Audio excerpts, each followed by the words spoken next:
Halo semuanya.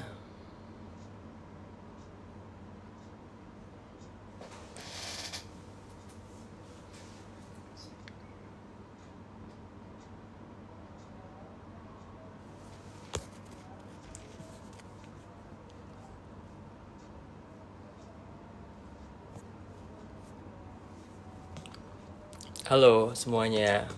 Kita nunggu banyak dulu ya baru kita mulai live kita hari ini.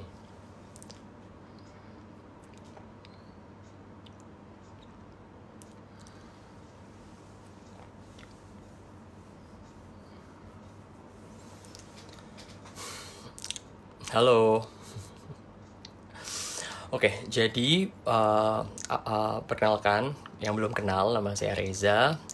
Profesi saya sebagai pengusaha dan juga sebagai seorang dokter.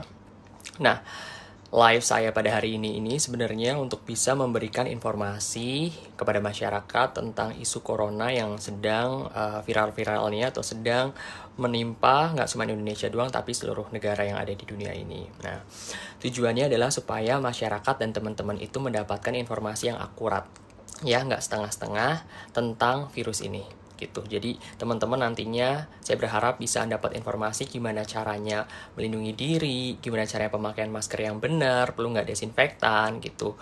Jadi berharap setelah live ini teman-teman bisa mendapatkan informasi yang terpercaya dari sudut sisi pandang medis untuk bisa melindungi diri teman-teman sendiri dari virus ini gitu. Nah, nanti kalau teman-teman ada pertanyaan bisa langsung ditulis aja ya, nanti langsung aku jawab. Gitu.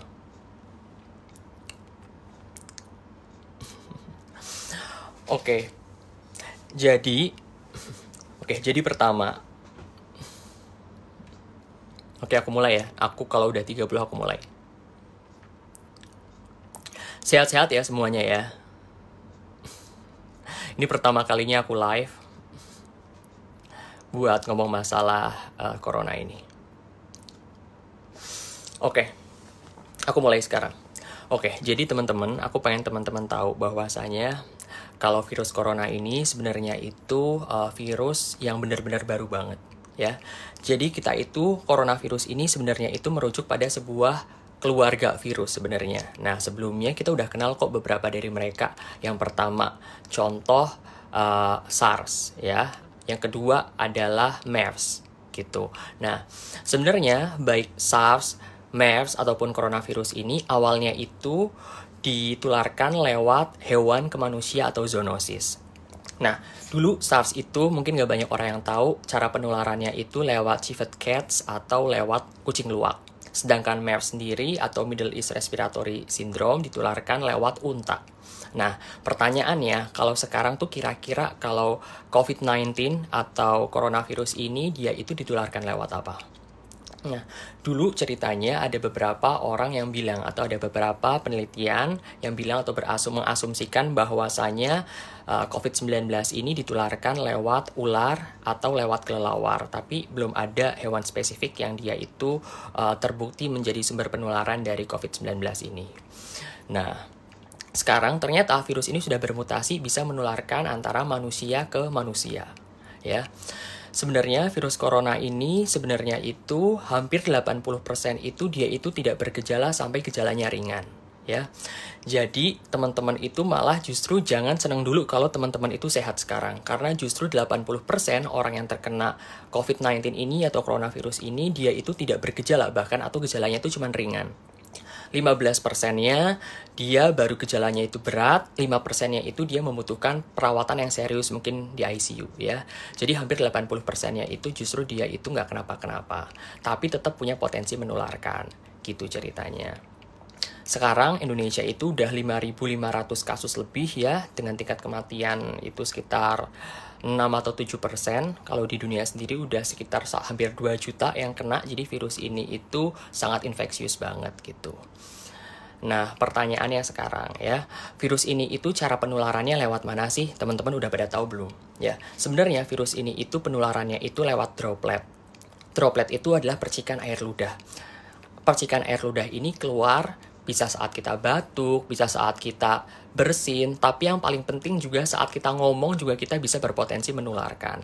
Makanya teman-teman harus hati-hati banget. Kenapa itu penting kita harus melakukan physical distancing? Karena kita ngomong juga dia bisa memiliki resiko penularan. Nah, sorry. Nah, berapa sih jarak kita itu bisa menularkan gitu kan? Nah, ternyata dari penelitian itu ngomong jaraknya itu 1-2 meter. Jadi dalam range di situ kita tuh masih punya potensi menularkan ketika kita bersin, batuk, atau bahkan ngomong. Bahkan ada penelitian ketika misalnya virus ini juga kalau bisa ditularkan dalam sampai jaraknya itu 4 meter. Jadi cukup luas juga cakupan penularannya. Makanya teman-teman ini harus banget menjaga jarak satu sama lain, bukan karena apa-apa, tapi karena memang kalau teman-teman itu mendekat atau dekat satu sama lain, resiko penularannya itu menjadi sangat-sangat lebih masif lagi gitu ceritanya. Ya, ada pertanyaan nggak sampai sini? Oke, terus kemudian aku mau bahas nih tentang fenomena yang sering banget terjadi sekarang di masyarakat kita, yaitu tentang desinfektan, ya. Teman-teman pasti sering banget tuh ngeliat sekarang fenomena jalan itu disemprot besar-besaran sama desinfektan. Kemudian bukan hanya jalan, mungkin teman-teman juga pernah ngeliat ada foto di mana ibu-ibu itu disemprot mukanya pakai desinfektan, ya enggak? Nah, menurut teman-teman sendiri desinfektan itu aman nggak sih kita pakai? Oke. Jadi pertama di sini aku pengen ngasih informasi kepada teman-teman semua bahwasanya desinfektan sama antiseptik itu adalah dua hal yang berbeda. Sebenarnya mereka ini hampir sama tapi sering tumpang tindih, ya. Persamaannya aku jelasin dulu bahwasanya kalau desinfektan itu adalah sebuah zat di mana dia itu diharapkan bisa membunuh mikroorganisme yang nempel di permukaan benda mati. Ya, jadi desinfektan itu dipakai ketika kita mau membersihkan permukaan benda mati. Ya, kalau desinfektan. Sedangkan kalau antiseptik sendiri, kita pakai suatu zat yang kita pakai untuk membersihkan mikroorganisme yaitu di benda hidup. Alias kalau kulit manusia itu masih bisa pakai. Pertanyaannya sekarang, desinfektan sendiri, dia itu zat-zatnya itu terkandung pada alat-alat rumah tangga. Beberapa sering banget kita temui. Yang pertama ada cairan pemutih, kemudian karbol, wipol, ya, kemudian juga beberapa zat yang ada untuk ngepel lantai kita, benzalkonium klorida juga dia mengandung desinfektan. Sedangkan antiseptik sendiri yang paling sering kita kenal adalah alkohol dan juga povidin iodin atau betadin, ya. Nah, pertanyaannya sekarang, desinfektan itu wajib nggak sih untuk disemprotkan ke jalan-jalan? Menurut teman-teman kayak gimana pandangan teman-teman? Ya, jadi saya itu sangat menghimbau kepada teman-teman semua di sini. Ketika wabah ini, ketika teman-teman itu mau melakukan sesuatu itu harus selalu ada dasar atau landasannya. Landasan itu bisa macam-macam, landasan ilmu pengetahuan, landasan himbauan, landasan hukum harus ada rekomendasinya, ya. Nah, dalam kita menangani wabah ini, yang harus kita pakai adalah rekomendasi saintifik atau ilmu pengetahuan. Kalau kita dari medis, biasanya kita merujuk pada organisasi WHO atau CDC, atau sebuah himbauan yang juga dikeluarkan oleh organisasi-organisasi atau perkumpulan dokter-dokter di Indonesia, ya. Nah, WHO sendiri itu sangat tidak merekomendasikan penyemprotan yang dilakukan di jalan-jalan. Kenapa? Karena sampai saat ini tidak pernah ada penularan virus corona yang didapatkan dari jalan-jalan. Ya, kalau ditanya virus coronanya ada nggak di jalan, ya kemungkinan ada, tapi virus corona itu nggak bakal bisa loncat-loncat. Ya, jadi kita itu nggak mungkin bisa ketularan virus corona di jalan kecuali kita nyium jalan itu atau kita ngejilatin jalan itu. Ya, jadi nggak perlu khawatir banget. Sehingga menurut saya penyemprotan secara massal di jalan-jalan itu sungguh sangat tidak bermanfaat, ya. Kenapa? Karena yang pertama kita harus tahu bahwasanya zat desinfektan itu adalah zat kimia yang sifatnya itu iritatif, ya. Dan zat-zat kimia ini dia juga memiliki efek samping seperti satu, bisa menyebabkan polusi lingkungan. Jadi bayangin aja kalau misalnya setiap satu titik disemprot berulang kali. Bahkan sekarang kita tahu penyemprotannya itu nggak cuma ada di jalan-jalan besar, tapi juga sampai ke jalan desa, jalan ganggang disemprotin semua sama desinfektan, seakan-akan masyarakat kita itu latah untuk menyemprot desinfektan. Ya. Padahal secara ilmu pengetahuan atau secara medis itu tidak ada sama sekali jurnal atau bukti ilmiah yang mendukung bahwasanya penyemprotan desinfektan secara massal besar-besaran di jalan itu bisa mengurangi resiko infeksi. Jadi saran saya kepada teman-teman, atau kalau misalnya teman-teman punya satgas di desa-desa dan masih melakukan penyemprotan di desa-desa, teman-teman bisa melakukan rekomendasi bahwasanya itu sungguh sangat tidak direkomendasikan. Kenapa? Satu, bisa menyebabkan polusi lingkungan, dan beberapa zat yang ada di dalam desinfektan tersebut yaitu sifatnya itu karsinogenik atau bahkan bisa memicu kanker. Jadi ngeri banget kan teman-teman. Dan kemudian juga ingat ya, desinfektan yang dia itu bisa terkena kulit kita, bisa menyebabkan iritatif, kena mata kita, bisa kena luka juga, bahkan kalau terhirup dia bisa malah menyebabkan penyakit paru-paru. Tadinya kita mau melindungi diri kita dari penyakit, malah kita kena penyakit gara-gara desinfektan ini. Ya, makanya kalau misalnya ada orang atau masuk ke desa-desa harus disemprot setiap kali masuk ya, bayangkan mungkin orang itu nggak mati karena corona, tapi bisa mati karena penyemprotan desinfektan itu ke dalam tubuhnya dia sendiri gitu. Di desa teman-teman masih ada nggak? Oke, ini ada pertanyaan ya dari Mbak Estria. Pertanyaannya, kenapa tidak semua rumah sakit bisa segera lakukan tes cek swab pada PDP? Sehingga banyak kasus ada orang meninggal baru keluar hasil lab bahwa dia positif COVID. Apakah sarannya terbatas atau mahal? Oke, jadi jawabannya adalah karena fasilitas di Indonesia sendiri itu sangat terbatas untuk bisa melakukan tes PCR ini. Jadi kalau teman-teman lihat tes pertambahan setiap harinya yang ada di TV-TV atau yang ada di media yang selalu di-update itu adalah tes hasil tes mungkin 1 minggu atau 2 minggu yang lalu. Ya, jadi itu merupakan sangat keterbatasan banget sarana prasarana kita tuh nggak bisa melakukan tes. Makanya jumlah penambahan kasus di Indonesia mungkin saat ini tuh tidak menggambarkan kasus yang sesungguhnya, karena banyak sekali kasus ODP, PDP yang mereka tuh nggak kena cek sama sekali. Ya, bahkan mungkin teman-teman tahu ya, ada salah satu kasus yang di Kebumen, di kampung halaman kita sendiri, ada pasien yang dia itu masuk sebagai PDP, kemudian dirawat lebih dari 2 minggu, kemudian karena dia kondisinya membaik, bahkan setelah sampai 2 minggu tuh hasil tesnya itu belum keluar. Ya, jadi pasien itu dilepaskan, boleh dipulangkan, tapi ternyata pasien itu tuh positif. Bahkan sampai saat ini Indonesia sendiri itu masih bahkan kehabisan VTM atau virus transport medium. Jadi alat tes yang bisa medium yang kita pakai untuk bisa ngetes pasien ini positif atau enggak, kita tuh lagi kehabisan sekarang. Jadi itu PR banget buat pemerintah bisa mengadakan pengadaan VTM ini gitu ceritanya. Jadi bukannya nggak bisa dilakukan tesnya, karena yang pertama alatnya kita habis, dan kedua memang prosesnya lama banget karena keterbatasan fasilitas kesehatan atau fasilitas laboratorium yang bisa melakukan tes ini, gitu ceritanya. Ya. Terus, oke.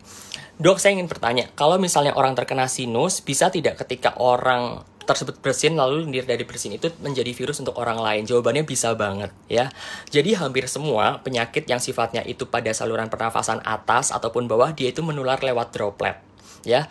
Droplet itu lewat apa? Lewat ketika kita bersin, ketika kita batuk, ketika kita ngomong. Makanya penting banget buat teman-teman semua selalu menggunakan etika ketika batuk dan juga bersin supaya tidak menularkan kepada orang lain gitu ya. Oke.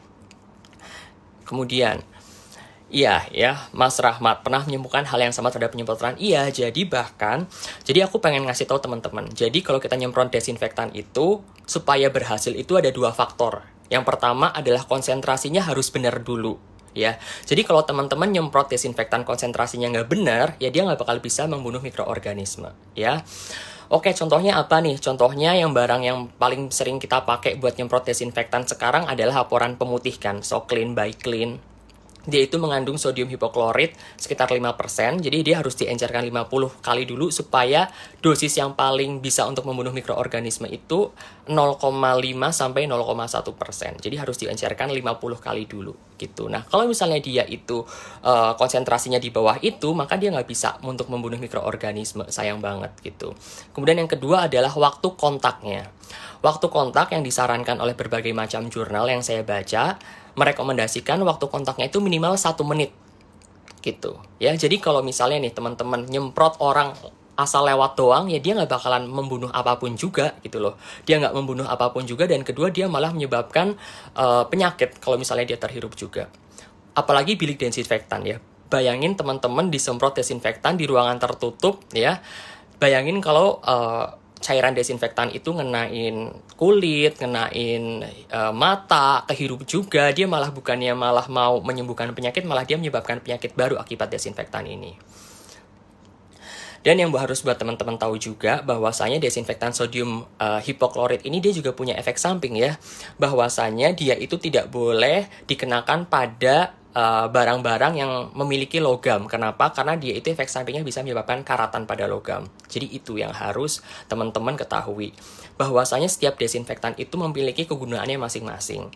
Terus kalau nanya, dok kalau misalnya saya ini mau bersihin HP pakai apa ya enaknya? Kalau handphone, benang bedak kecil yang tidak terlalu luas, saya sarankan lebih baik menggunakan kapas yang menggunakan alkohol gitu.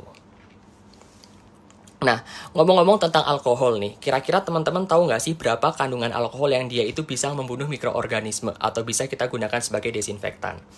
Ya, karena tadi aku bilang ya, bahwasanya kalau konsentrasinya nggak benar, dia nggak bakalan bisa membunuh mikroorganisme itu. Apalagi yang mau kita bunuh ini kan virus corona ya. Nah, jadi kandungan alkohol yang dia itu bisa membunuh virus corona itu ketika dia itu memiliki kadar 61-70%. Nah, sekarang coba teman-teman cek ya, desinfektan atau antiseptik teman-teman sendiri kandungan alkoholnya berapa persen. Kalau cuma 50%, dia kurang efektif untuk bisa membunuh mikroorganisme. Jadi harus 61-70% minimal. Ya. Nah, makanya sekarang ini kan semarak banget nih, ada orang-orang yang jual alkohol, hand rub, desinfektan, hand sanitizer yang dibuat sendiri, homemade, home industry. Nah, teman-teman tuh harus benar-benar cek apakah benar ya konsentrasi yang tertulis pada hand sanitizer itu menggambarkan konsentrasi yang sesungguhnya. Kenapa? Karena inget banget bahwasanya kalau kadar alkoholnya itu di bawah 61-70%, maka dia itu nggak bakal bisa membunuh mikroorganisme. Ya.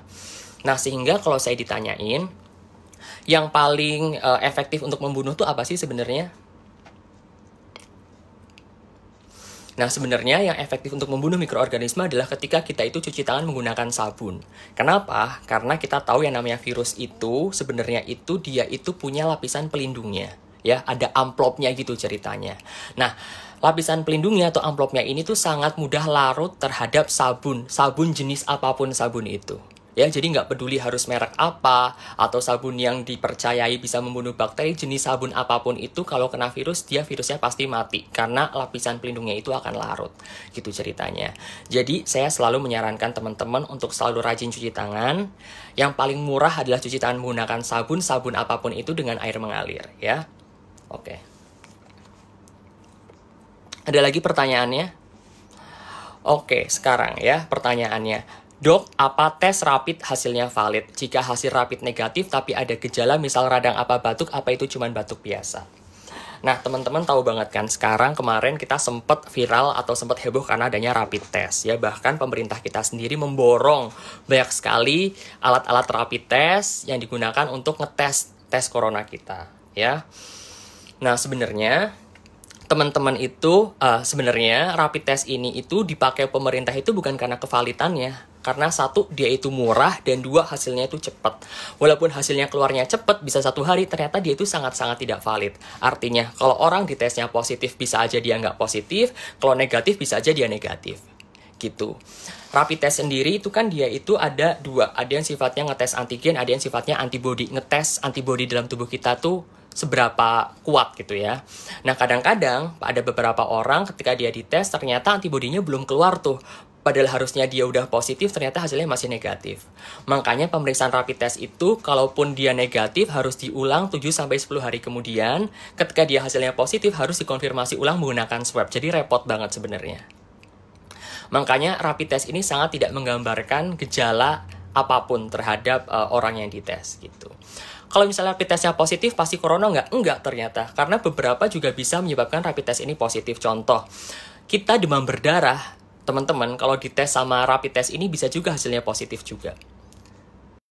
Atau dia juga bisa reaksi silang sama virus corona yang lain. Contoh, SARS, MERS, dia juga bisa mengakibatkan hasil yang positif. Sehingga hasil dari rapid test ini tidak bisa menjadi acuan dari diagnosis seseorang. Gitu.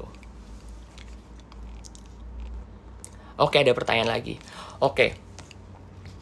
Nah, dulu awal kenapa semua melakukan penyemprotan itu karena iya bener, makanya gini. Halo. Oke, udah ya.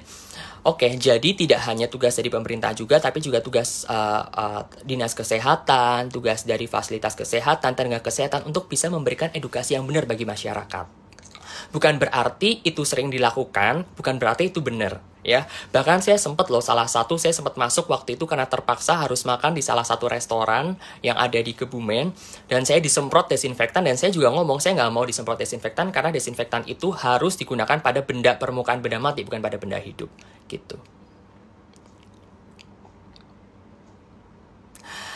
Iya, karena menurut saya belum ada himbauan yang resmi, ya. Karena penyemprotan ini kan motifnya macam-macam nih. Saya juga mungkin ada sebenarnya penyemprotan dilakukan untuk membuat masyarakat merasa lebih aman. Tapi menurut saya justru peran kita di sini adalah memberikan informasi yang benar, setransparan mungkin. Karena dengan masyarakat yang terdidik, mereka mampu melindungi diri mereka dengan baik dengan informasi atau edukasi yang benar yang diberikan oleh pihak-pihak yang berwajib, gitu.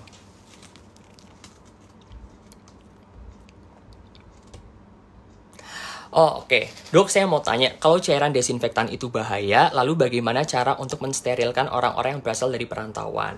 Nah, teman-teman, aku juga mau ngasih tahu ya, pasti banyak banget dong di antara kita, begitu ada orang mudik langsung dibilang dia ODP, dia PDP, ya. Padahal teman-teman tahu nggak sih definisi ODP, PDP itu apa?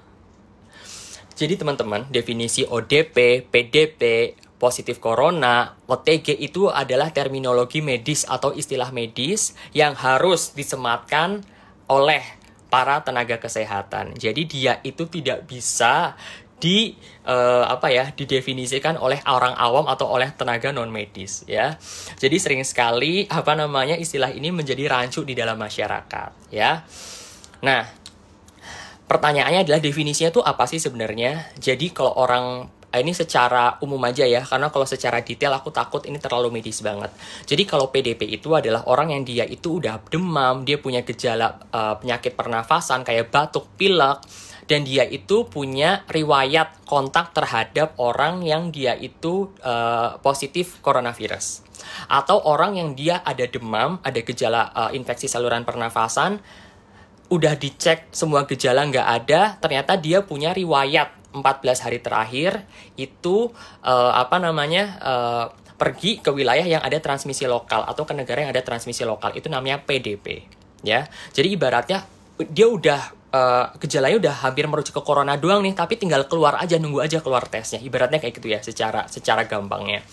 Tapi kalau ODP, dia itu orang yang gejalanya itu lebih ringan dibandingkan PDP, tapi dia punya riwayat kontak sama orang yang positif coronavirus, atau dia berasal dari tempat bepergian atau berasal dari wilayah yang ada transmisi lokalnya di sana, gitu ceritanya. Ya, jadi dia harus ada gejalanya kalau ODP, kalau nggak dia batuk atau dia ada demamnya. Jadi kalau orangnya diem-diem aja dan nggak ada gejala apa-apa, dia orangnya bukan ODP, gitu loh, ya. Tapi apa? Bisa disebut dengan orang tanpa gejala.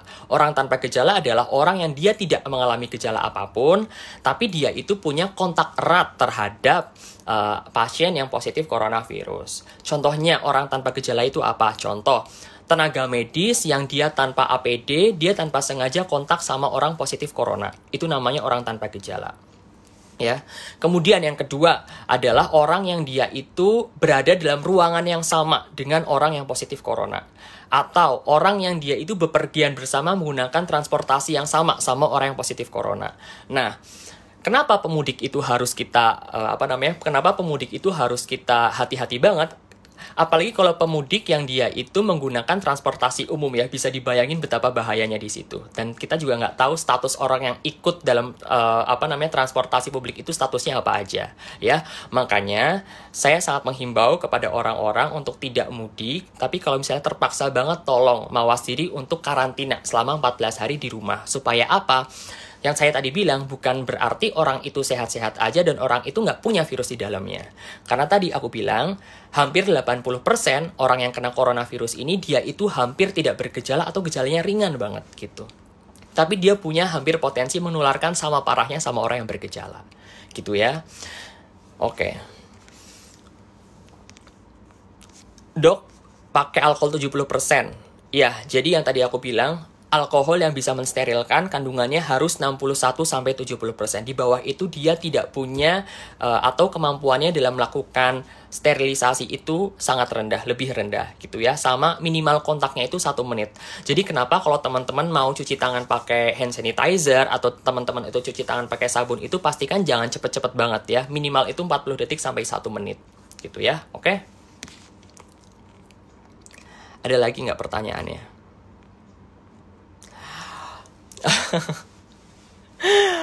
Oke. Di sebelah Kabupaten Antah Berantah malah ada gerakan semprot serentak. Iya, benar yang tadi aku bilang. Justru ini adalah gerakan yang menjadi latah di masyarakat, tapi tidak didukung oleh bukti ilmiah yang sangat kuat, ya. Teman-teman harus tahu bahwasanya WHO, ya, World Health Organization atau Organisasi Kesehatan Dunia itu sangat tidak merekomendasikan gerakan semprot-menyemprot itu, apalagi dilakukan secara massal dan berulang-ulang. Karena satu, itu adalah tindakan tidak didukung oleh bukti ilmiah bahwa penyemprotan itu bisa menurunkan resiko orang-orang itu terkena corona. Dan yang tadi aku bilang, corona itu tidak menular di jalan raya, teman-teman, tapi harusnya desinfektan itu disemprotnya di mana? Desinfektan itu harusnya itu disemprot di benda-benda yang berada di public space atau benda-benda yang kita itu cenderung untuk menggunakannya bersama secara berulang-ulang. Contohnya apa? Contohnya adalah gagang pintu atau kursi yang ada di puskesmas, kursi yang ada di rumah sakit, pegangan kursi yang ada di rumah sakit ya. Atau ATM, atau meja kasir, meja resepsionis itu adalah benda-benda yang harus sering didesinfektan karena kontaknya dengan orang-orang itu besar sekali. Itu yang harusnya didesinfektan. Sehingga menurut saya, plus yang kedua, dia itu sangat mencemari udara, sangat bisa terjadi polusi lingkungan, dan yang ketiga, dia itu juga sebenarnya adalah zat-zat yang iritatif dan berbahaya juga bagi kesehatan kita. Yang tadi aku bilang, kalau bisa masuk mata bisa menyebabkan iritasi, kena kulit bisa menyebabkan alergi atau bahkan iritasi juga, apalagi kalau kehirup itu bisa menyebabkan penyakit pada paru-paru. Bahkan secara dalam kadar tertentu, dia itu bisa menyebabkan kanker atau karsinogenik ya, zatnya karsinogenik. Makanya penting banget nih bagi pemerintah atau bagi pelayanan kesehatan untuk bisa mengedukasi masyarakatnya, untuk bisa menurut saya sih mengkontrol dari gerakan seperti ini, karena manfaatnya itu sedikit sekali bahkan tidak ada gitu. Nah, pertanyaan ya. Kalau untuk paparan sinar matahari virusnya mati atau enggak? Nah, menurut teman-teman gimana nih? Sekarang ini kan kita lagi sering-seringnya lagi gerakan berjemur pagi-pagi ya. Menurut teman-teman gimana? Mati atau enggak? Jadi teman-teman, dari penelitian yang terbaru, bahkan di suhu 60 derajat Celcius, coronavirus itu nggak mati loh ternyata. Jadi coronavirus ini dia itu bisa tinggal di luar tubuh manusia, ya. Dia itu mulai dari 2 jam sampai 9 hari. Lama banget ya. Yang mempengaruhi apa? Yang mempengaruhi adalah jenis benda yang ditempelinnya itu apa. Jadi beda banget ketika dia itu nempel di logam, di aluminium, di plastik, di kain. Jangka waktu hidupnya itu beda-beda. Bahkan suhu juga mempengaruhi juga. Mempengaruhi itu bukan mempengaruhi hidup dan matinya virus itu ya, tapi mempengaruhi dari kemampuan infeksinya dia. Gitu. Nah, virus matahari itu membunuh virusnya atau enggak sih?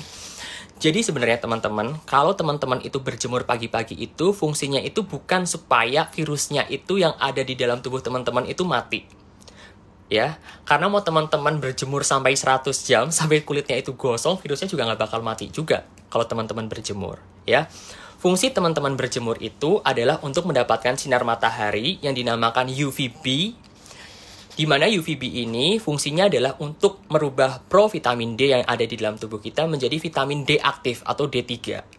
Di mana fungsi vitamin D3 ini untuk meningkatkan imunitas yang ada di dalam tubuh kita. Jadi salah satu cara aja dari banyak cara, ya. Nah, sedangkan pertanyaannya adalah kapan sih waktu yang paling bagus untuk berjemur, ya? Jadi teman-teman pasti udah baca banget dong di mana-mana, mungkin informasinya simpang siur. Ada yang bilang jam 3, ada yang bilang jam 8, ada yang bilang jam 7. Nah, sebenarnya itu kapan dan berapa lama ya waktu yang paling tepat. Harus teman-teman ketahui bahwasanya waktu berjemur itu sebenarnya itu tiap negara itu beda-beda. Karena sangat dipengaruhi oleh kondisi geografis. Mulai dari dekat atau enggak daerah itu dari garis khatulistiwa, lagi musim hujan atau enggak, daerahnya dekat pantai atau enggak, jadi sangat beda-beda sendiri. Tapi berdasarkan penelitian yang dilakukan di Indonesia, terus kemudian kita itu berjemur itu sebenarnya itu mau mendapatkan apa sih? Yang aku bilang tadi ya, untuk mendapatkan UVB. Di sinar matahari ini UV-nya itu macam-macam. Ada UVA, UVB, UVC, ya UVC, ya. Nah, awal yang pertama kali muncul ketika matahari naik atau matahari terbit ini adalah sinar ultraviolet A. Dia itu munculnya itu lebih awal, mungkin sekitar jam 7, ya. Jadi kalau teman-teman kepagian, teman-teman belum mendapatkan sinar ultraviolet B-nya dulu, karena yang ada baru UVA-nya dulu gitu loh. Nah, kapan UVB ini muncul? Jadi dia itu agak sedikit lebih telat dibandingkan UVA. Dia itu baru muncul sekitar jam setengah 9, sekitar jam 9 sampai dengan jam 4 ya. Jadi ditanyain, bisa nggak kalau misalnya teman-teman ini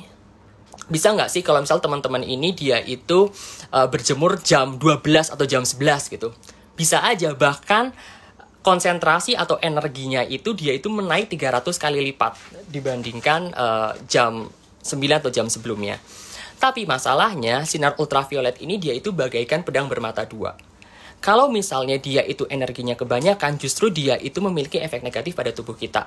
Satu, yang paling sering adalah menyebabkan photoaging atau kerutan pada kulit.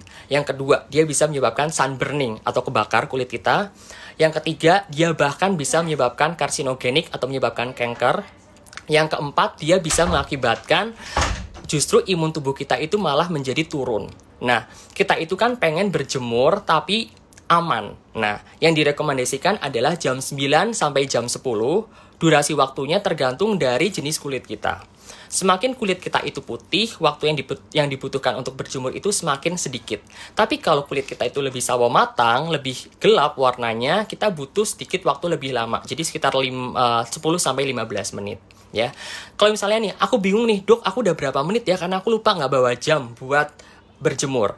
Cek aja. Jadi kalau misalnya berjemur itu kan, kalau kelamaan kan kulit teman-teman tuh jadi merah. Sebelum merah, teman-teman harus berhenti berjemur. Gitu ya. Jadi, aku sum up, aku ulangin lagi, berjemur itu bukan untuk membunuh virusnya, tapi untuk mengubah provitamin D menjadi vitamin D, di mana vitamin D ini bisa meningkatkan imunitas tubuh kita. Dan waktu yang paling baik berjemur di Indonesia saat ini adalah jam 9 sampai jam 10, supaya kita dapat ultraviolet B ini, dan waktu yang direkomendasikan adalah 10 sampai 15 menit. Oke, jadi jangan salah kaprah, teman-teman mau berjemur sampai 100 jam nggak bakal bunuh virusnya. Oke ya.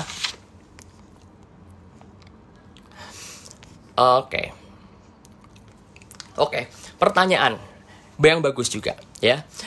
Mas dokter izin bertanya, berapa lama virus corona bisa bertahan hidup di dalam tubuh manusia? Apakah setelah masa inkubasi 14 hari atau lebih masih bisa menularkan? Ya.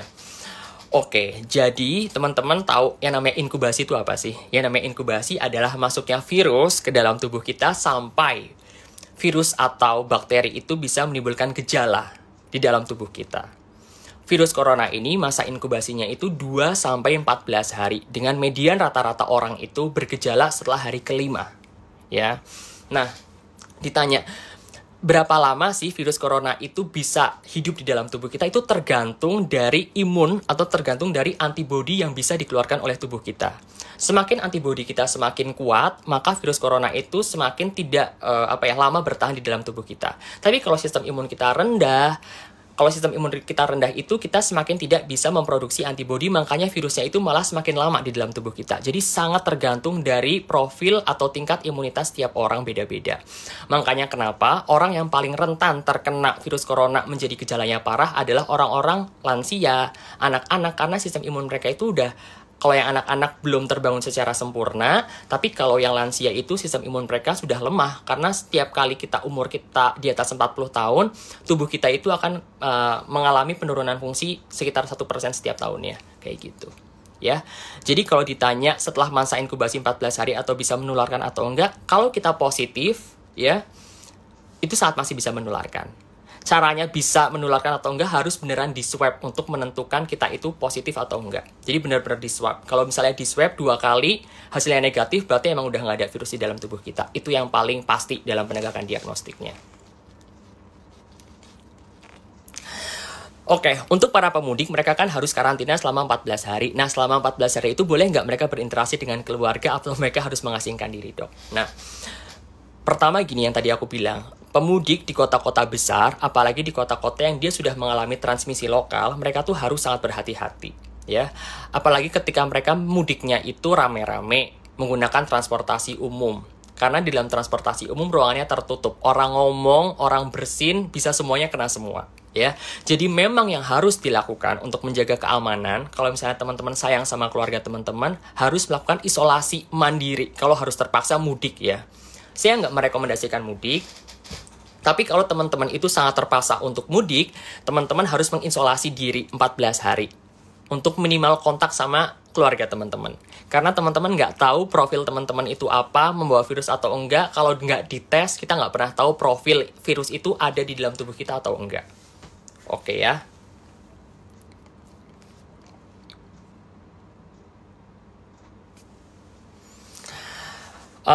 Oke, pertanyaan yang bagus nih. Jadi ada pasien yang dia sakit jantung, untuk antisipasi COVID-19 dia dinyatakan negatif. Tadi jenazahnya itu treat atau diperlakukan sebagai orang itu yang positif corona. Apakah harus disucikan atau dikuburkan oleh pihak rumah sakit? Jadi gini, pertama, kita kan tadi aku udah cerita ya bahwasanya di Indonesia sendiri ini kita itu mengalami kesulitan dalam melakukan diagnosis yang definitif terhadap coronavirus ini karena harus menggunakan PCR, ya. Di Indonesia sendiri, fasilitas untuk pengujian alat PCR ini atau tes PCR ini sangat-sangat terbatas. Pemerintah kita baru mendatangkan atau baru membangun unit-unit baru, ya. Jadi makanya sering banget ada pasien yang PDP udah keburu meninggal dulu, tapi belum sempat dites karena mungkin reagennya habis. Atau ketika meninggal, hasil tesnya belum keluar. Sehingga, apapun penyakitnya, ketika seorang dokter itu suspek pasien tersebut, ada kemungkinan memiliki resiko untuk terkena COVID-19 atau coronavirus, maka dianjurkan untuk memakamkan dengan cara dianggap sebagai pasien ini sebagai coronavirus untuk mencegah penularan. Gitu sih sebenarnya. Makasih. Dok, apakah bijak jika merasa memiliki gejala corona tapi untuk memilih untuk tidak isolasi mandiri, berusaha sembuh dari rumah dan tidak melapor dengan pertimbangan agar meminimalisir penularan kepada lebih banyak orang? Menurut saya itu kurang bijak ya. Makanya kenapa sekarang ada Satgas di desa-desa adalah untuk mendata. Ya, untuk mendapat seberapa sih jumlah banyak pemudik yang masuk ke datang gitu loh. Karena tadi gitu ya, kita tuh nggak pernah tahu profil kesehatan kita itu seperti apa. Ya, kita nggak pernah tahu kita itu ada virusnya atau enggak. Ya, jadi yang paling bisa kita lakukan untuk menekan penularannya adalah melakukan self-isolation atau isolasi mandiri untuk berusaha kontak seminimal mungkin dengan keluarga kita, apalagi orang-orang terdekat kita. Bukan apa-apa, ini adalah cara kita untuk bisa melindungi, terutama keluarga kita yang sudah berumur, agar supaya tidak terkena virus ini. Gitu, ya. Oke, dok, kalau disemprot ke badan pakai cairan Dettol gimana? Ada kata infonya bisa dan lebih aman kalau ke badan buat pakai Dettol. Oke, jadi tadi aku udah ngomong ya sebenarnya. Sebenarnya yang paling aman buat ke badan itu apa sih? Jawabannya itu mandi. Ya, karena sabun itu paling efektif untuk membunuh virus dibandingkan semprot-semprot kayak gitu. Ya, tadi aku udah bilang bahwa saya desinfektan dan antiseptik itu adalah dua hal yang beda.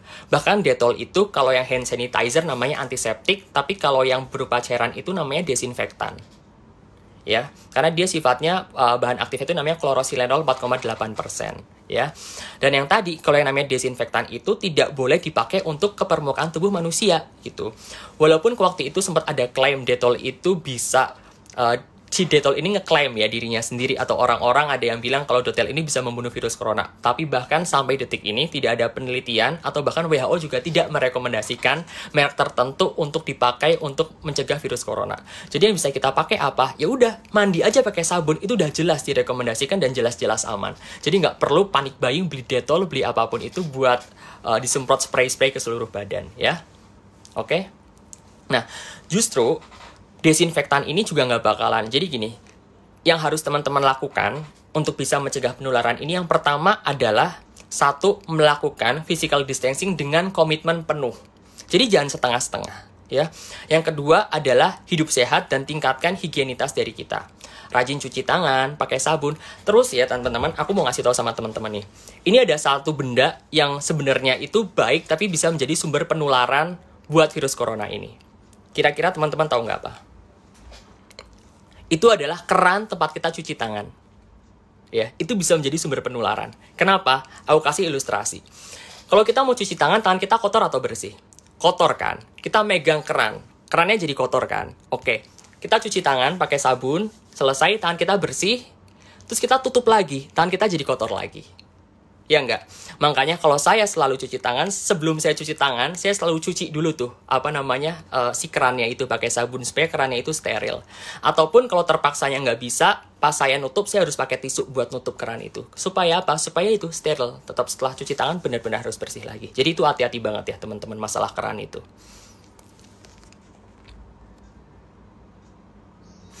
Oke, Mas, untuk pasien yang berakibat kematian itu penyebabnya karena apa? Teman-teman, waktu itu kan aku pernah, jadi secara general ya, kita pasti tahu ya, bahwasannya orang-orang yang lebih rentan itu adalah orang-orang lansia dan juga anak-anak. Tapi sekarang kita sering lihat ya, profil bahwasanya yang meninggal juga bukan lansia juga. Bahkan mungkin usianya masih 30-an, 40-an, terus kenapa ya dia bisa meninggal? Pertanyaan gitu kan sebenarnya. Tadi, kebanyakan orang yang meninggal atau orang yang bergejala parah itu adalah ketika orang tersebut itu gagal memproduksi antibodi yang dibutuhkan untuk membunuh virus tersebut. Makanya profil imunitas pasien itu atau profil imunitas orang itu beda-beda. Dan kadang-kadang itu belum pasti orang yang tua pasti memiliki sistem imun yang lebih rendah dibandingkan orang yang masih muda. Karena profil imun itu tuh sangat kompleks banget teman-teman. Dia itu dipengaruhi oleh banyak hal. Satu, dipengaruhi oleh genetik. Jadi bahkan emang ada orang yang udah terlahir dia punya sistem imun mungkin kebal tertentu, dia imunnya lebih kuat gitu ya. Dua, dari makanan. Ketiga, dari gender aja mempengaruhi teman-teman. Kemudian dari hygiene, gaya hidup itu sangat mempengaruhi semua. Jadi yang namanya imun itu penentunya itu nggak cuma satu faktor, tapi dia sangat-sangat kompleks banget. Tapi kebanyakan dari penelitian, orang-orang yang meninggal adalah orang-orang yang gagal memproduksi antibodi yang kuat untuk bisa membunuh virus tersebut. Gitu. Nah, tapi yang tadi aku bilang, kebanyakan kalau lansia itu karena dia itu udah tua, sistem tubuhnya udah menurun, kebanyakan sistem imun pada lansia itu memang tidak terlalu bagus dibandingkan usia yang tidak lansia. Kebanyakan kayak gitu. Makanya virus corona sendiri juga sangat berbahaya bagi orang-orang yang memiliki penyakit yang bisa menekan sistem imun. Atau minum obat yang menyebabkan menekan sistem imun. Contoh apa? Yang paling sering adalah HIV gitu ya. Dia bahaya banget karena sistem imunnya udah jelek, ketambahan virus ini lagi. Gitu. Cara pencegahan paling tepat untuk COVID-19 gimana? Yang pertama, tadi aku udah bilang, physical distancing dengan komitmen yang sangat-sangat penuh. Jadi, harus jaga jarak minimal 2 meter, ya. Pakai masker, jangan lupa, sekarang himbauannya masker kain diganti tiap 4 jam sekali. Rajin cuci tangan, pakai sabun kalau nggak punya hand sanitizer, karena itu paling murah dan didapatkan harganya murah dan bisa dibeli dimanapun. Sabunnya nggak perlu merek tertentu. Segala macam jenis sabun bisa untuk menghabisi virus corona ini. Kemudian juga terapkan gaya hidup sehat dengan cara apa? Makan 4 sehat 5 sempurna. Aku sering banget ditanyain, "Dok, penting nggak sih untuk mengkonsumsi multivitamin gitu ya?" Aku sempat ke apotik, terus seluruh multivitaminnya habis semua di apotik itu. Itu padahal karena panik buying. Padahal ya, kalau aku ditanyain lebih baik minum multivitamin atau enggak gitu ya. Jadi kalau teman-teman itu yakin banget, pede banget sama asupan makan teman-teman 4 sehat 5 sempurna, ya nggak perlu beli multivitamin ya. Asal teman-teman yakin sayurnya makannya banyak, buahnya makannya banyak, proteinnya makannya banyak, nggak perlulah beli multivitamin. Kenapa? Karena pada dasarnya multivitamin juga dia nggak bagus juga loh kalau dikonsumsi secara berlebihan. Kenapa? Karena dia ada zat pengawetnya juga, ada zat pewarnanya juga. Jadi lebih baik kalau teman-teman itu masih mampu makan banyak sayur-sayuran, buah-buahan, ya. Itu jauh lebih baik dibandingkan memakan multivitamin. Gitu, ya. Kemudian jangan lupa juga olahraga. Banyak banget olahraga yang bisa dilakukan di rumah tanpa teman-teman harus keluar rumah, ya. Justru malah olahraga di luar rumah dan dilakukan bergerombol itu sangat tidak direkomendasikan. Ya, kenapa? Malah dia bisa menyebabkan meningkatkan resiko penularan satu sama lain, ya. Olahraganya apa yang dilakukan? Gampang banget. Bisa jogging di rumah, bisa senam, ya, bisa yoga, bisa kalistenik sekarang, ya, kita bisa niruin banyak senam juga sekarang gitu kan. Yang penting adalah durasinya kapan? Durasinya dilakukan 3 sampai 5 kali dalam jangka waktu 1 minggu dengan minimal durasi 30 sampai 60 menit. Jadi kalau misalnya kurang dari setengah jam, dia juga efeknya nggak bagus, nggak bakal ngaruh juga. Tapi kalau lebih dari 1 jam juga dia malah bisa menyebabkan imun kita drop juga. Jadi porsinya harus ideal, gitu ya. Ya, semakin lama semakin lama, tapi maksimal 15 sampai 20 menit ya. Oke, pertanyaan bagus juga, Mas. Misalkan ada orang yang udah positif corona, bisa masih kambuh lagi nggak? Nah, jawabannya apa? Jawabannya bisa. Ya, jadi teman-teman dari WHO kemarin mengeluarkan statement bahwasanya sampai saat ini tidak ditemukan bukti yang akurat bahwasanya orang itu memiliki kekebalan penuh terhadap virus corona ini.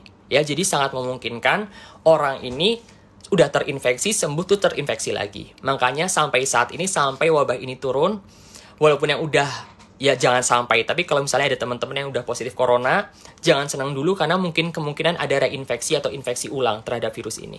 Gitu ya, makanya teman-teman harus sehat, selalu physical distancing dan jaga kesehatan ya. Saya doakan semoga teman-teman sehat semua di sini.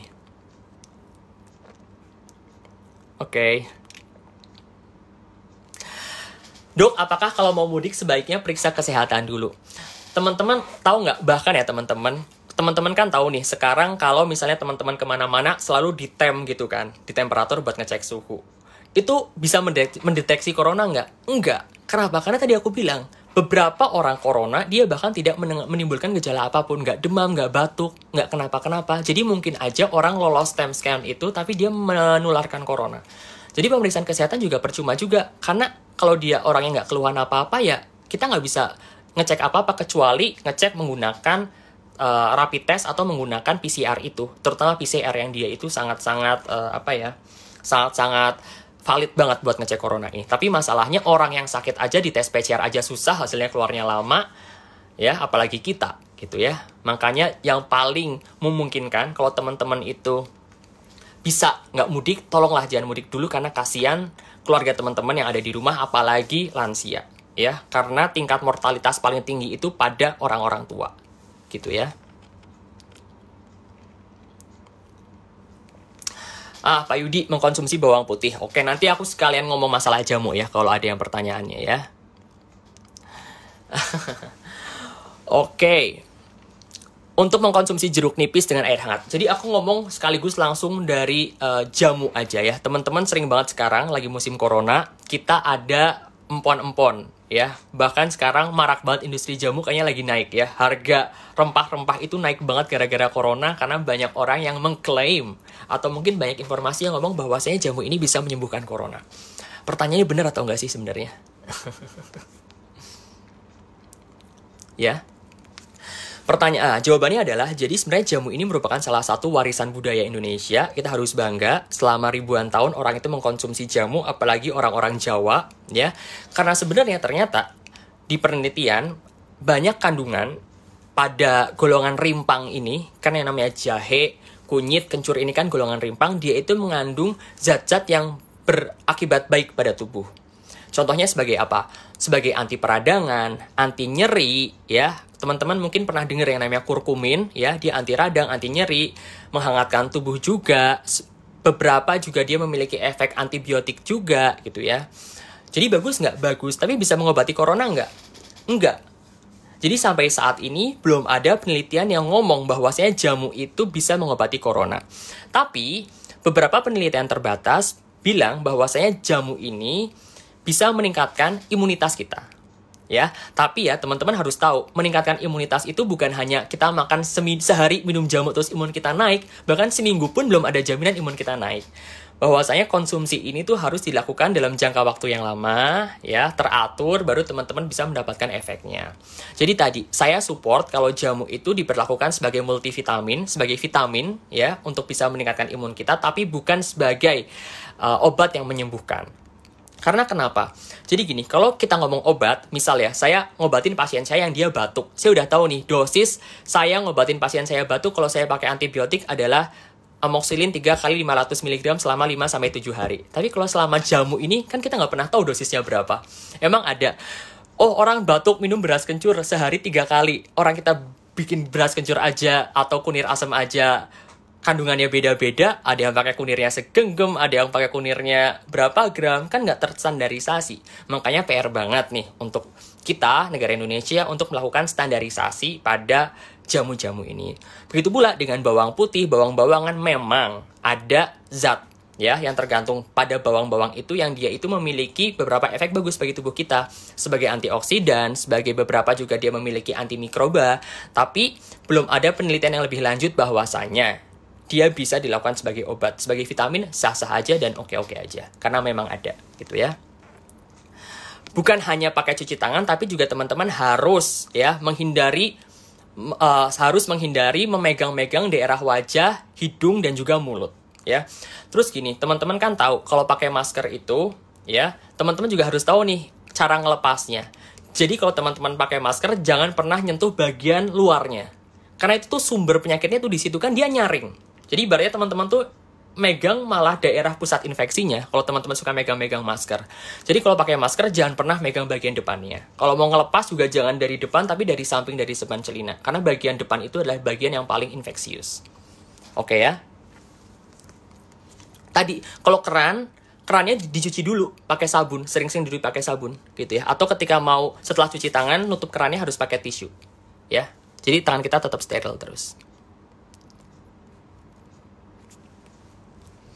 Oke, pertanyaan bagus. Dari Kebumen Image, tanya sekali lagi, apakah pasien positif COVID-19 yang sudah membaik harus diuji lab kedua atau ada cara lain untuk memastikan bahwa pasien sudah benar-benar sudah negatif COVID-19? Terima kasih. Nah, jadi kalau pasien COVID-19 ini dirawat di rumah sakit, ada beberapa indikator yang bisa kita pakai untuk memulangkan pasien. Salah satu indikasi yang pertama, dia itu harus bebas demam 3 hari berturut-turut. Ya, demam itu dikatakan suhu tubuh manusia normal itu adalah 36,5 sampai 37,5. Di atas itu dikatakan demam. Dia harus bebas demam tanpa obat 3 hari berturut-turut, ya. Yang kedua, dia juga harus mengalami perbaikan dari gejala sistem pernafasan dia. Jadi yang tadi yang sesak nafas udah nggak sesak nafas, udah nggak ada batuk pilek, gejalanya udah mereda. Kemudian hasil ronsennya juga harus membaik, ya. Kemudian yang keempat, yang paling penting dari uji labnya dinyatakan dia sembuh adalah ketika dia harus terbukti negatif 2 kali berturut-turut ketika dilakukan swab. Intervalnya itu 24 jam. Jadi setelah pasien itu membaik, kita harus nge-swab dia nih. Kalau misalnya dia 2 kali negatif, berarti dia boleh pulang. Tapi permasalahannya adalah kembali lagi, buat kita nguji pasien itu corona atau enggak, waktunya aja udah 2 minggu. Ini harus nguji 2 spesimen 2 kali berturut-turut. Pasiennya bisa berbulan-bulan di rumah sakit dalam kondisi kita seperti ini. Makanya sering banget kita kecolongan, pasiennya dipulangkan, hasil labnya aja baru keluar, ternyata pasiennya itu masih positif. Ternyata pasien itu pasien positif gitu. Ya. Nah, terus kan ada lagi yang nanya nih. Jadi sebenarnya orang yang positif corona itu harus dibawa ke rumah sakit atau enggak? Nah, teman-teman harus tahu bahwasanya ya, tidak semua orang yang positif corona itu harus dibawa ke rumah sakit. Ya, yang dibawa ke rumah sakit itu siapa aja? 1, orang yang dia itu positif corona, gejalanya itu berat, jadi dia membutuhkan pengawasan khusus, sesak nafasnya kerasa banget, dia demam banget gitu ya. Kemudian atau orang yang gejalanya ringan tapi di rumahnya dia tidak memungkinkan isolasi mandiri. Artinya dia mau isolasi tapi ternyata rumahnya sempit banget nih. Atau dia mau isolasi ternyata rumahnya ada mbahnya, ada anak yang masih kecil makanya harus diisolasi. Selain itu, pasien corona positif itu disarankan untuk isolasi mandiri secara tertib di rumah dengan pengawasan. Nah, makanya sangat butuh koordinasi antara rumah sakit, puskesmas, bidan desa, pemerintah desa untuk melakukan koordinasi, melakukan tindakan surveillance atau pengawasan ini gitu. Karena kalau semuanya positif ditambung ke rumah sakit kita jebol. Apalagi kalau hanya mengandalkan rapid test. Semua orang rapid test positif masuk rumah sakit kita jebol, nggak sanggup rumah sakit kita ya. Jadi sekali lagi, orang yang positif corona ya nggak harus semuanya itu dikarantina ya. Kalau di buku pedomannya yang masuk ke rumah sakit hanyalah orang-orang COVID-19 yang dia itu gejalanya parah, ya. Oke. Rapid test itu dicek berapa kali? Jadi rapid test itu diceknya itu berkali-kali. Bahkan kalau positif 2 kali, dia tetap harus di PCR. Paling bagus itu diagnostiknya adalah PCR, ya, atau PCR, ya, paling bagus. Jadi misal nih teman-teman positif sekarang, dicek teman-teman negatif, dia harus dicek 7-10 hari kemudian. Kemudian dari hasil negatif ini teman-teman positif harus dicek lagi menggunakan PCR. Jadi sebenarnya itu kayak buang-buang waktu gitu loh menurut aku. Makanya menurut aku dibandingkan kemarin, kita tuh beli rapid test banyak banget, lebih baik mengadakan PCR dan mengadakan pengadaan mediumnya itu dibandingkan beli rapid test banyak banget. Ya. Sama teman-teman tahu kan kemarin kita barusan beli obat kloroquine, obat malaria sama Avigan. Padahal ya sampai saat ini tuh tidak ada obat yang bisa menyembuhkan coronavirus ini. Ya, jadi itu hanya adalah klaim. Ya, sesuatu yang diasumsikan atau penelitian yang sangat terbatas, ya, dianggap memiliki khasiat untuk bisa meredakan gejala coronavirus, gitu.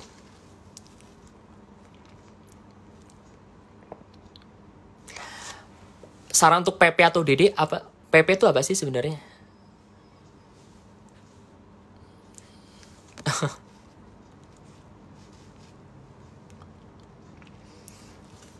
Oh, tadi aku udah jelasin ya tentang ODP, PDP, sama suspek. Itu adalah sebenarnya istilah medis yang digunakan oleh tenaga kesehatan. Jadi orang non-medis itu nggak bisa ngomong seseorang tuh ODP, PDP, suspek, OTG itu nggak bisa. Itu adalah istilah medis. Kenapa? Karena untuk melakukan itu harus dilakukan 1 pemeriksaan, 2 harus dilakukan anamnesis atau interview yang mendalam gitu. Jadi nggak bisa seenaknya, oh kamu ODP, kamu PDP. Tapi kalau seseorang yang mudik, apalagi orang mudik itu berasal dari daerah yang punya transmisi lokal, tuh harus melakukan karantina karantina di rumah, self isolation selama minimal 14 hari. Ya.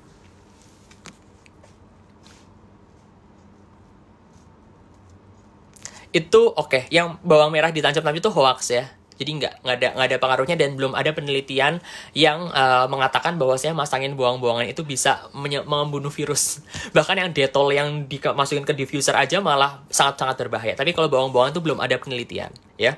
Jadi sekali lagi, di saat wabah ini, apa yang teman-teman lakukan itu harus memiliki landasan medisnya, landasan yang didasari oleh ilmu pengetahuan, bukan asumsi, bukan kata orang. Jadi harus benar divalidate infonya. Kalau misalnya teman-teman ragu, teman-teman harus tanyakan kepada kerabat atau tenaga kesehatan atau seseorang yang memiliki background medis, ya. Oke?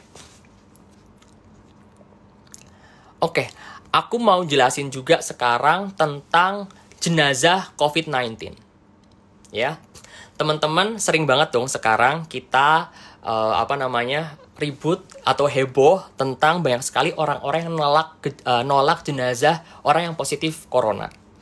Menurut teman-teman, orang jenazah COVID-19 itu bisa menularkan atau enggak? Atau kenapa sih dia harus menggunakan prosedur khusus dalam melakukan pemusaran jenazah itu?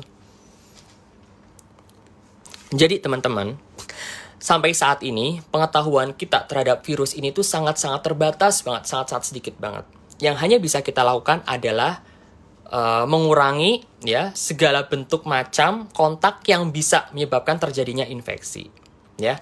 Sampai saat ini tuh belum ada penelitian yang ngomong bahwasanya jenazah COVID-19 itu menularkan, ya. Tapi bukan berarti nggak ada itu benar-benar nggak ada. Mungkin karena ilmunya aja tuh penelitiannya belum ada sampai di situ, ya.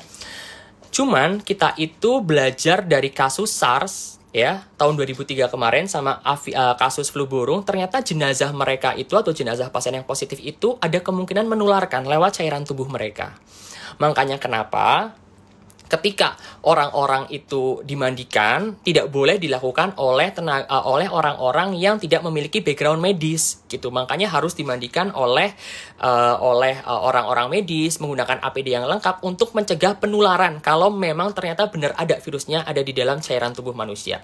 Kenapa? Karena ketika orang itu meninggal, maka orang tersebut itu kan akan mengeluarkan cairan tubuh mulai dari hidung, mulai dari telinga, kemaluan, akan ada cairan-cairan tersebut. Nah, kita takutnya cairan itu mengandung infeksi gitu. Makanya kenapa ketika memandikan nggak boleh keluarganya, harus tenaga medis yang berpengalaman.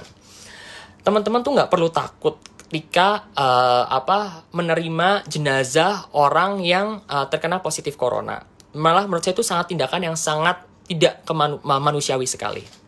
Kenapa? Karena ketika orang ya melakukan pemusaran jenazah COVID-19 itu, satu, sudah dilakukan oleh tenaga terlatih, dua, jenazahnya itu udah dibungkus teman-teman sama bagian plastik yang yang tidak akan tembus air gitu loh. Jadi udah aman banget. Kemudian baru dikafani dan petinya juga didesinfektan. Setelah itu juga dia itu dikubur dalam kedalaman 1,5 meter. Dan virus itu dia itu harus hidup,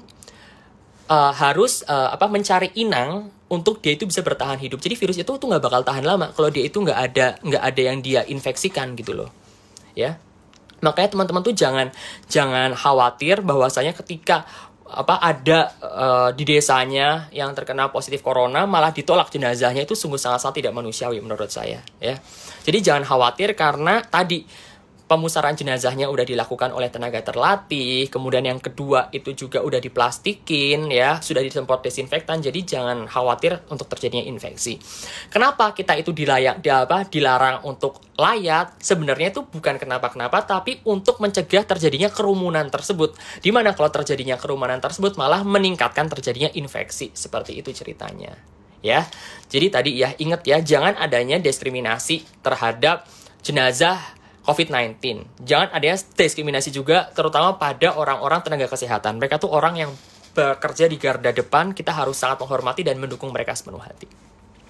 Oke? Ada pertanyaan lagi nggak?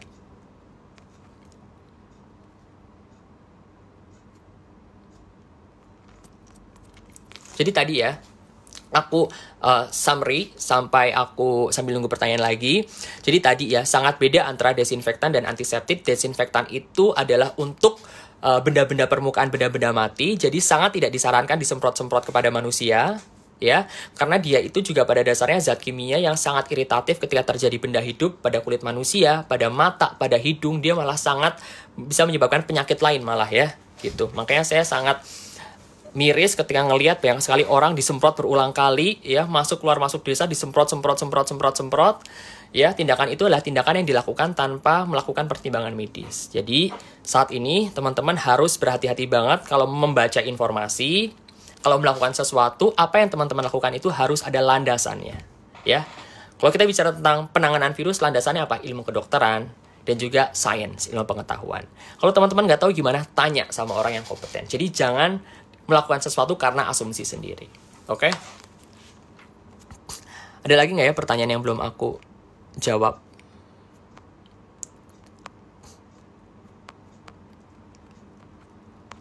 Kasus Perembun.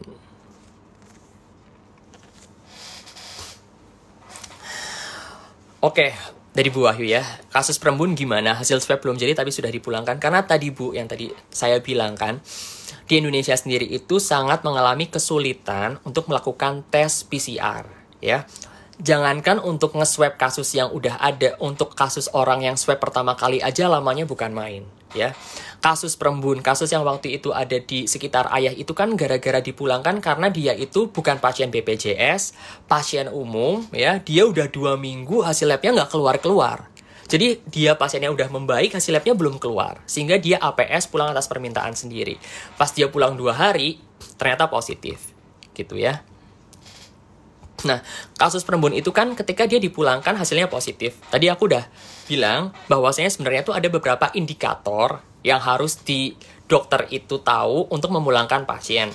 Salah satunya adalah hasil swab itu 2 kali negatif berturut-turut. Tapi di Indonesia itu sendiri kita itu mengalami kesulitan untuk melakukan swab itu gitu loh. Bahkan sekarang aja di Indonesia kayaknya di Kebumen itu malah kehabisan reagen yang kita harus digunakan untuk swab itu. Jadi kalau misalnya hasil swab pertama udah makan waktu 2 minggu. Hasil swab kemudian 2 minggu lagi, pasien bisa berbulan-bulan di rumah sakit. Ya, makanya ketika pasien itu dipulangkan memang idealnya harus menunggu hasil swab. Tapi kalau misalnya ketika itu tidak memungkinkan dilakukan pemeriksaan swab karena terbatasnya fasilitas kita, karena terbatasnya VTM itu, pasien bisa dipulangkan dengan pemantauan yang sangat-sangat ketat. Jadi memang harus dikondisikan dengan bidan desanya, puskesmasnya, pemerintah desanya untuk melakukan pengawasan secara bersama-sama gitu. Ya. Jadi kalau memang kita ngomong dalam apa namanya, dalam konteks yang sangat-sangat ideal, memang pasien itu harus dipulangkan ketika swab 2 kali berturut-turut, 2 kali dengan interval 24 jam. Tapi tadi yang saya ngomong ya, kalau di rapid test gimana? Rapid test itu sangat tidak menggambarkan kondisi pasien sebenarnya. Ya. Mengkonsumsi jeruk nipis gimana? Bagus, dia mengandung vitamin C, ya. Tapi tadi saat ya, bagus untuk sebagai vitamin. Tadi nggak cuma jeruk nipis sih, segala jenis buah dia juga bagus untuk dikonsumsi. Ya, jadi ingat ya, yang namanya buah, jamu itu tidak mengobati, tapi sebagai salah satu cara kita untuk bisa meningkatkan sistem imun kita. Gitu. Sama yang tadi aku bilang, nggak semua kasus positif corona itu harus dirawat di rumah sakit. Ya, jadi pada kasus-kasus corona yang dia itu tidak bergejala, atau dia itu gejalanya ringan banget, dia memang harus dirawat di rumah. Kalau berdasarkan buku dari Kementerian Kesehatan, dia harus self-isolation. Orang yang harus dirawat di rumah sakit adalah orang dengan corona, dengan gejala berat, PDP berat, atau orang yang tidak memungkinkan dijadikannya isolasi mandiri di rumah karena keterbatasan. Mungkin rumahnya terlalu sempit, atau di rumahnya ada lansia, ada orang yang punya penyakit penyerta yang parah, kayak penyakit jantung, dia boleh diisolasi. Gitu ya. Jadi ada beberapa negara juga yang dia polisinya memang tidak mengkhususkan orang itu harus diisolasi di tempat tertentu. Kayak Singapura tuh dia enggak, Korea juga enggak, Cina tuh dia punya isolasi khusus buat pasien corona, kayak gitu. Memang kasus corona itu tuh kita nggak bisa membebankan kepada salah satu pihak ya. Kita nggak bisa membebankan doang dokternya lah, rumah sakitnya. Ini tuh harus sebuah masalah yang harus kita bareng-bareng gotong royong untuk kita bisa menyelesaikan masalah ini. Karena tadi ya teman-teman bilang, aku bilang ya, kasus corona ini dia tuh nggak cuma memukul kita secara kesehatan, secara ekonomi kita juga kena juga, secara sosial juga kena juga, gitu ya. Makanya butuh gotong royong banget buat kita menyelesaikan permasalahan ini.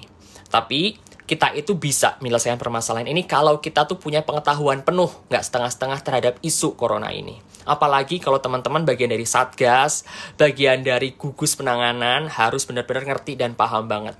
Ya, bukan hanya sebagai orang yang mencatat, tapi bisa juga sebagai orang yang mengedukasi masyarakatnya tentang informasi yang benar tentang virus corona ini. Oke? Ada pertanyaan lagi nggak?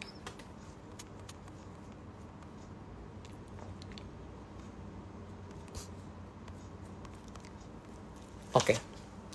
Gitu ya. Aku udah bahas tentang desinfektan, antiseptik. Oke. Aku mau bahas juga tentang ibadah. Ya, ada nggak desa usia balita yang masih rentan itu? Semua balita itu rentan, Pak Ali. Ya, jadi anak-anak, lansia itu adalah usia yang rentan. Makanya kalau bisa jangan dibawa keluar, jangan main keluar rumah dulu, karena kita nggak pernah tahu siapa yang terinfeksi dan siapa yang enggak. Oke?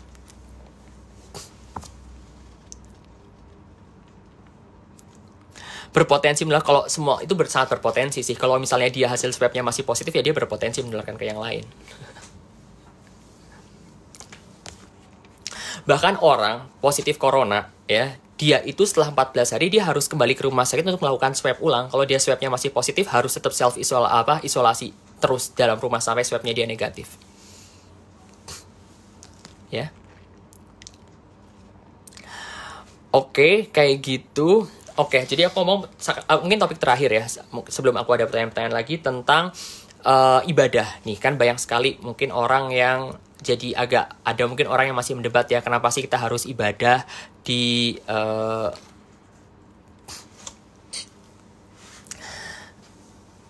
Oke, ini aku jawab dulu ya sebelum ngomong. Oke, dok, berjemur yang membuat manfaatnya enggak? Oke, jadi manfaat yang berjemur itu bukan untuk membunuh virus di dalam tubuh kita.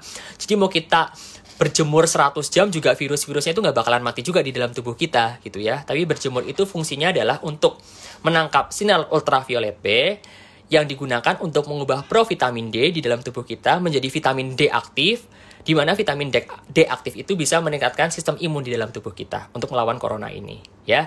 Tapi berjemur itu tuh nggak cuma sehari terus bisa langsung ada efeknya gitu ya. Jadi berjemur itu juga harus dilakukan secara rutin, 2-3 kali seminggu gitu ya.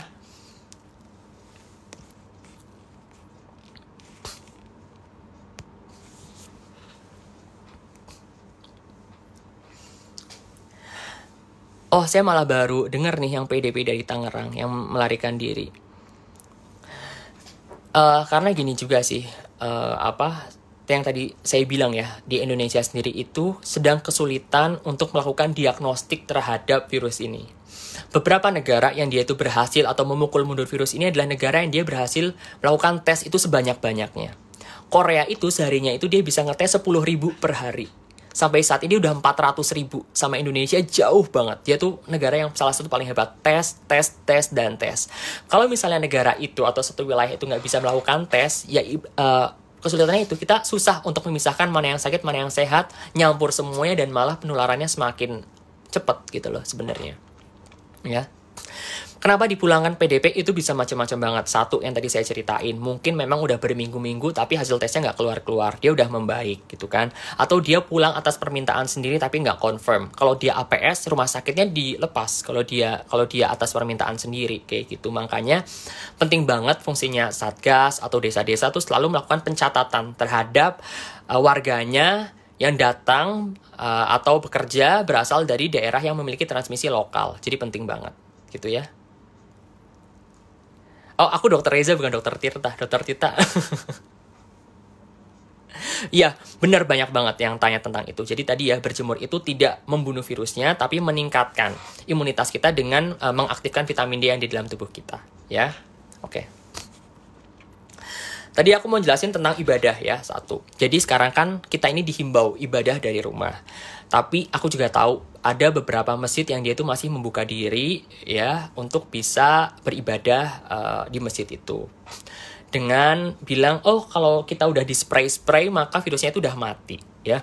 Yang tadi aku bilang ketika kita nge-spray, dia itu yang mati itu hanya di dalam permukaan. Ya, bahkan kalau kita nge-spraynya sedetik itu nggak ada fungsinya karena sprayer desinfektan itu baru bisa membunuh kalau satu kadarnya itu benar konsentrasi dan dua waktu kontaknya itu minimal 1 menit. Jadi kalau cuma nge-spray doang nggak ada 1 menit ya dia nggak bakal ada efeknya juga gitu loh, ya kan? Nah, yang dibunuh juga itu dia yang nempel di permukaan kalau ada yang nempel. Yang di dalam mati nggak? Enggak. Contoh ya teman-teman, misal karena kebetulan aku muslim, jadi aku mencontohkan model penularan yang ada di ruang tertutup. Contohnya misalnya ada di masjid.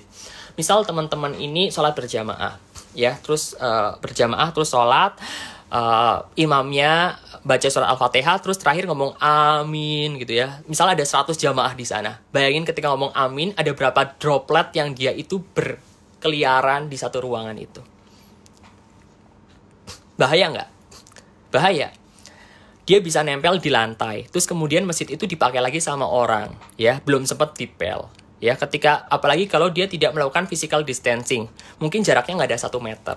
Makanya sebenarnya itu bukan hanya ibadah kok, tapi kita itu dilarang. Semua perkumpulan massal itu sebenarnya dilarang dalam kondisi wabah ini. Kenapa? Semakin dia massal, semakin orang-orang itu berkumpul di satu ruangan yang sama, apalagi itu ruangannya tertutup, semakin mudahlah infeksi itu terjadi. Gitu ya. Jadi kita dihimbau untuk ibadah dari rumah, ya, kayak gitu. Oke, ada lagi pertanyaan?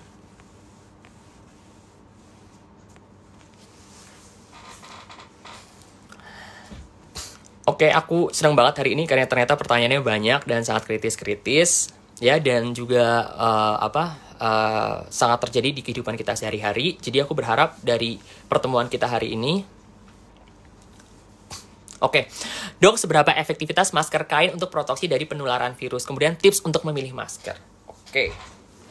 Jadi, teman-teman, masker itu yang kita tahu di masyarakat ada 3 ya. 1, masker N95, 2, masker bedah, 3, masker kain. Ya, memang secara tingkat proteksi juga dia berurutan. Paling bagus memang N95, kedua masker bedah, ketiga masker kain. Ya, tapi karena sekarang yang membutuhkan masker bedah dan masker kain itu adalah tenaga medis yang berjuang di garda depan. Kita tahu sekarang kita kekurangan banget APD, di mana-mana lama harganya mahal. Ya, kalau kita mengandalkan masker bedah, mungkin masyarakat di bawah sana nggak bisa dia menggunakan masker. Efektif nggak? Efektif kok sebenarnya. Ya, 1 efektif asal 1 masker kain itu dia harus dicuci setiap kali 4 jam. Ya, dia harus cuci. Kenapa? Karena masker kain ini kan dia kan kain ya, dia itu sangat bisa menyerap air. Jadi kalau misalnya dari droplet itu kan asalnya kan air. Kalau dia itu terlalu lama di masker itu dia malah bisa berbahaya juga. Jadi satu, dia harus dicuci tiap 4 jam sekali. Kemudian masker ini juga tidak akan efektif ketika kita tidak melakukan physical distancing, ya. Jadi percuma teman-teman pakai masker, walaupun pakai masker bedah, tapi tetap jaraknya dikurang dari 1 meter, ya nggak bakal efektif juga. Semua itu melindungi kita, tapi tidak melindungi kita 100% loh. Tetap ada ya kemungkinan walaupun kecil ya, masker itu juga akan bocor juga gitu. Makanya udah pakai masker kain, deket-deketan, wah itu ya parah banget gitu ya. Jadi efektif kok sebenarnya. Cukup lah untuk melindungi kita yang nggak harus sehari-hari itu nggak berkaitan sama orang sakit gitu. Untuk pemakaian sehari-hari cukup. Jadi kalau misal teman-teman kerjanya 8 jam ya nggak bisa work from home ya, jadi bawa 2 masker kain lah kayak gitu. Dan jangan lupa setiap hari dicuci juga. Dan tadi penggunaan masker yang benar. Maskernya dipegang, ditaruh, dan jangan pernah megang bagian depan, karena bagian depan inilah bagian yang paling infeksius ya. Ngelepasnya gimana? Langsung dilepas dari kanan kiri gini, terus langsung dicuci. Jadi jangan pernah nyentuh-nyentuh bagian masker. Apalagi habis megang masker, megang-megang tangan, megang-megang hidung, itu malah infeksius banget ya. Jadi tadi bilang, penggunaan maskernya itu sebenarnya efektif kok ya, efektif, cukup bagi kita yang nggak harus ngadepin orang sakit sehari-harinya, tapi harus dibarengi satu tadi, physical distancing dengan komitmen penuh. Minimal jaraknya 2 meter. Itu insya Allah aman. Apalagi kalau teman-teman menjaga hidup sehat, cuci tangan terus ya, dengan sabun dan air mengalir, insya Allah everything will be okay. Oke, ada lagi yang mau tanya? Tadi aku udah jawab tentang masker, tentang berjemur, tentang ODP, PDP, tentang rapid test, tentang jamu, tentang desinfektan dan antiseptik ya. Tadi yang masalah berjemur tadi ya, disarankan di Indonesia ini jam 9 sampai jam 10. Jadi jangan berjemur di atas jam itu karena berbahaya ya. Waktunya 10 sampai 15 menit. Maksimal tuh 20 menit lah. Ya. Kayak gitu. Ada lagi pertanyaan? Aku senang banget loh hari ini karena bisa share dan bisa ngobrol, karena pertanyaan teman-teman bagus-bagus banget dan sangat-sangat kritis banget. Ada beberapa yang terjadi di kampung halaman kita juga di Kebumen. Karena tadi ya aku jawab ya, karena ya itu, kita tuh nggak bisa pakai setting ideal sekarang karena keterbatasan banget sarana dan prasarananya. Jadi aku paham juga kenapa kasus itu terjadi.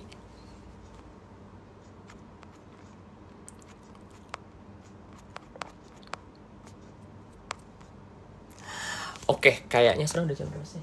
Oh, udah kerasa banget, udah aku udah cukup lama banget live-nya. Nggak masalah, baik juga nggak masalah ya. Cuman tadi ya, tetap jam 9 sampai jam 10. Tapi jangan lama-lama, kalau baik cukup 5 menit aja. Ya, jangan 5 menit aja ya. Oke teman-teman, terima kasih banget atas partisipasinya. Terima kasih atas pertanyaan-pertanyaannya. Nanti kalau ada yang teman-teman tanyain, feel free buat kontak aku, buat DM aku, insya Allah pasti aku balas kalau aku ada waktu, ya. Atau nanti kita akan melakukan update atau live session berikutnya, ya. Semoga teman-teman selalu sehat selalu. Saya berdoa untuk kesehatan teman-teman semua, dan mari kita berdoa juga semoga wabah ini cepat diangkat. Dan jangan lupa ya teman-teman, aku mau ngasih